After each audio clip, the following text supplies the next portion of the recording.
भक्ति लगासन से डमरू बजासन से कैलासे तांकर निवास। मुई तांकर दासी ये दर्शन अभिलाषी ये पूरा करबे से मोर आस।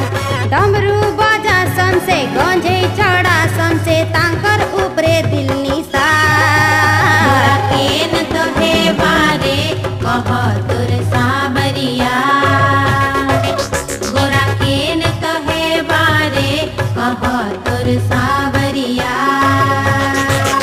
सखी तीन नेत्रधारी हे बारे मोर सावरिया।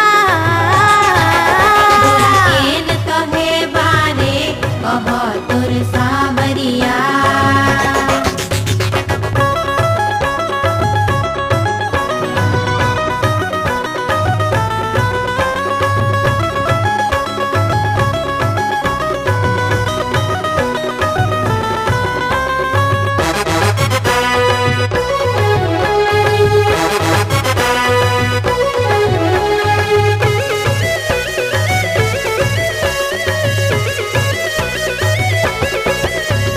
तांके ही पाए मिनी जर मुई बनामी मने नहीं छे मुई ठानी।